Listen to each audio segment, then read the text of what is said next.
എൻ്റെ പേര് ഷിമിൽ. ഇതെൻ്റെ ആനയാണ് കാവേരി. അപ്പോൾ ഇവള് എൻ്റെ കൂടെ കൂടിയിട്ട് ഒരു 4-5 വർഷമായി. ആള് ഒരു വെറൈറ്റിയാണ്.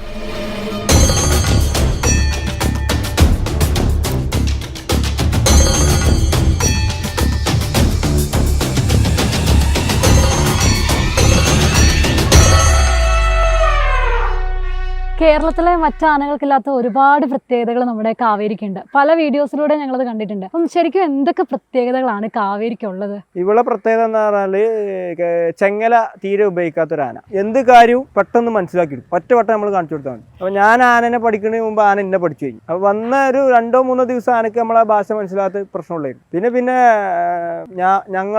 ഞാനൊരു കാട്ടിൻ്റെ ഒരു ആംഗ്യം മതി, ചട്ടൊന്നും വേണ്ട, കയ്യോ കാലോ കാട്ടിയാൽ മതി. അപ്പോൾ നിങ്ങൾ ഈ പറഞ്ഞ മാതിരി തന്നെ ഞാൻ ഒരു പ്രാവശ്യം തൃശ്ശൂർ പോയപ്പോൾ അവിടുന്ന് കുറച്ച് ടീംസിനോട് ചോദിച്ചു എങ്ങനെയാണ് അവർക്കിൻ്റെ ഭാഷ മനസ്സിലാവില്ല, മലപ്പുറം ഭാഷയായിട്ട്. പക്ഷെ ആന അതുപോലെ ചെയ്യണം. അപ്പം എന്നോട് ചോദിച്ചു എങ്ങനെയാണ് നിങ്ങൾ ആനക്ക് ഈ ഭാഷ മനസ്സിലാവേണ്ടതെന്ന് ചോദിച്ചു. ഇപ്പൊ നമ്മുടെ ആനനെ മലപ്പുറം ഭാഷയിലൊന്ന് വിളിച്ചേ. പോവാ പോലെ പോവാ. കാവേരി എന്നുള്ള പേര് അത് ഭയങ്കര വെറൈറ്റി ആണ്, ആ ഒരു നെയിം. അപ്പൊ കാവേരി എന്നോട്ടാണ് വിളിച്ചു തുടങ്ങിയത്? ഷിമിലിന്റെ അടുത്ത് കിട്ടിയപ്പോഴാണോ കാവേരി? അല്ല, ഇത് ആനകൾ എന്ന് പറഞ്ഞാൽ നമ്മളെ മനുഷ്യന്മാരെ മാറി ബർത്ത് സർട്ടിഫിക്കറ്റും കാര്യങ്ങളൊക്കെ ഉള്ളതാണ്. അപ്പൊ അത് നമ്മളുടെ പേരല്ല, ആനന്റെ പേര് തന്നെയാണ്. അത് മുമ്പേ നമ്മള് എടുത്തെത്തുന്നതിന് മുമ്പേ പേര് കാവേരി എന്നാണ്. കാവേരിന്ന് എന്തെങ്കിലും പേര് ചുരുക്കിയൊക്കെ വിളിക്കാറുണ്ടോ സ്നേഹം വരുമ്പോഴൊക്കെ ഷിമില്? അല്ല, മോളെ എന്ന് വിളിക്കും. ഞാൻ മോളെ എന്ന് വിളിക്കുന്നതാണ് ഇഷ്ടം. കാവേരി എന്നൊന്നും വിളിക്കലില്ല. മോളെ പെണ്ണെ എന്നൊക്കെ വിളിക്കണം, അതാണ് ഓളെ ഇഷ്ടം. അതുപോലെ തന്നെ ഇപ്പൊ നമ്മള് കണ്ടു കാവേരി കുറേ ഫുഡൊക്കെ കഴിക്കുന്നുണ്ട്. അപ്പൊ ഏതെങ്കിലും പ്രത്യേക ഫുഡ് കാവേരിക്ക് ഇഷ്ടമുണ്ടോ? അല്ലെങ്കിൽ കാവേരി ഏറ്റവും കൂടുതൽ കഴിക്കുന്ന ഫുഡ് ഏതാണ്?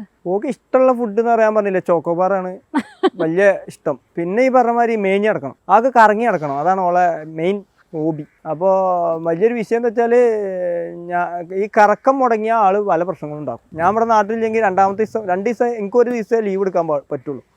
ആള് ഒരു ദിവസം കൂടുതൽ ലീവ് തരൂല.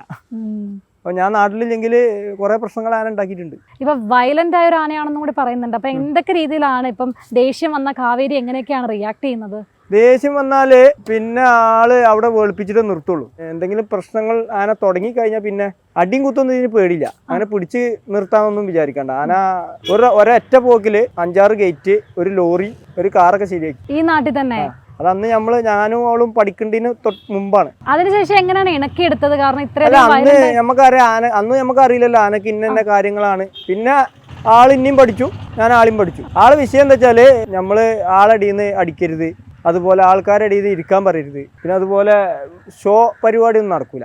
ഏത് 4 ആള് കൂടുമ്പോഴുള്ള അടിക്കലും കുത്തലും ആ പരിപാടിയൊന്നും ആന സമ്മതിക്കൂല. ഇപ്പൊ വേറെ ആരെങ്കിലും ഷിമിലല്ലാതെ വേറെ ആരെങ്കിലും കാവേരിയുടെ അടുത്ത് ചെല്ലുന്നതൊക്കെ ഇഷ്ടമല്ല. നമ്മളടുത്ത് കൊമ്പനാനായിരുന്നു ഫസ്റ്റ് ഉണ്ടായിരുന്നത്. അപ്പൊ ആ ആനന്റെ പ്രത്യേകത എന്താ വെച്ചാല് ഡെയിലി ഭക്ഷണം കൊടുന്നു കൊടുക്കേണ്ട ആൾക്കാരൊക്കെ ഒരു പരിഗണന ആനക്കുണ്ടായി. ഇതിന് ഞാനല്ലാത്ത ഒരാളോട് താല്പര്യമില്ല. അതിപ്പോ നമ്മളെ സ്ഥിരമായിട്ട് ഫുഡ് കൊടുക്കേണ്ട ആൾക്കാരാണെങ്കിൽ കൊടുക്കുക, പോവുക, ചട്ടടിക്കുക അല്ലെങ്കിൽ കൊഞ്ചിക്കുക ഒന്നും പറ്റില്ല. ആനേനെ മറ്റുള്ള ആൾക്കാർ കൊഞ്ചിച്ചാൽ എന്തായിരിക്കും സംഭവിക്കുന്നത്? അടിക്കും. കാരണം എന്താ വെച്ചാൽ കുറെ ആൾക്കാർക്ക് കിട്ടിയിട്ടുണ്ട്. ഭക്ഷണം കൊടുത്തിട്ട് ഈ പറഞ്ഞമാതിരി മോളെ കുഞ്ഞേറെ ഉയ്യും, മുഖത്ത് ഉയ്യേണ്ട ഇഷ്ടമല്ല, അപ്പൊ അടിച്ചിടുവാണ്. ഞാൻ ഫ്രണ്ടിലില്ലെങ്കിൽ അടി എന്തായാലും ഉറപ്പാണ്. ഞാൻ ഫ്രണ്ടിൽ നിൽക്കണമെങ്കിൽ അപ്പൊ ക്ഷമിക്കും. പിന്നെ ഞാൻ ഇല്ലാത്ത കേപ്പിൽ ആളെ എവിടെയും കാണുകയാണ്, അപ്പൊ ഓടിക്കും. അവിടെ വീട്ടിൽ തന്നെ ബാക്കി പണിക്കാർക്കൊന്നും അടുത്ത് വരാൻ പറ്റില്ല. ഇവന് ആ ചെക്കനും വരാം. അപ്പം പിന്നെ വന്ന കാലം തൊട്ടേ അവളെല്ലാ കാര്യങ്ങളും ചെയ്യേണ്ടവനാണ്. ഷിമിലിന്റെ അടുത്ത് എങ്ങനെയാണ് കാവേരി സ്നേഹം പ്രകടിപ്പിക്കുന്നത്? അത് പിന്നെ ഭയങ്കര കൊഞ്ചലും കളിയും കൈ കെട്ടലും വിളിക്കലും അതിൻ്റെ അടുത്തേ ഉള്ളൂ. ആൾക്കാരുടെ മുന്നിൽ വെച്ച് സ്നേഹം കാണിക്കാറുണ്ടോ? ഇല്ല, അത് താല്പര്യമില്ല. ഞാൻ പറഞ്ഞില്ല, അത് അതിലൊക്കെ കുറച്ച് തറവാടിത്തം, കുറച്ച് ആളടിയിൽ സ്റ്റാൻഡേർഡാണ് ആൾ. പിന്നെ അത് മാത്രമല്ല, വീട്ടിലുള്ള കളികള് ഇപ്പൊ ആനൊരു പരിപാടിക്ക് പോയാൽ ചെയ്യൂല. പിന്നെ പ്രത്യേകം എന്താ വെച്ചാല് അമ്പലത്തിലോ അതിലൊക്കെ പോയാൽ പിന്നെ ആള് ഫുൾ സ്റ്റാൻഡേർഡായി. ഇപ്പൊ ഇവിടെ നിന്നൊക്കെ ഭക്ഷണത്തിന് എന്തെങ്കിലും ഇപ്പൊ ചോക്കോബാറോ അല്ലെ പയൊക്കെ കണ്ടാല് ചിലപ്പോ ഒരു ആർത്തി കാണിക്കും. പക്ഷെ ഊട്ടിനും പരിപാടിക്കും പോയ ആന കൊടുക്കേണ്ടതേ വാങ്ങും. ഇതൊക്കെ പഠിപ്പിച്ചതാണോ? അല്ല, അങ്ങനത്തെ കാര്യങ്ങളൊന്നും ഞാൻ പഠിപ്പിച്ചിട്ടില്ല. ഞാൻ ഈ അയച്ചുവിടലും പിന്നെ എന്റെ ഒരു രീതി ചെറിയ കാര്യങ്ങളെ ഞാൻ പഠിപ്പിച്ചിട്ടുള്ളൂ.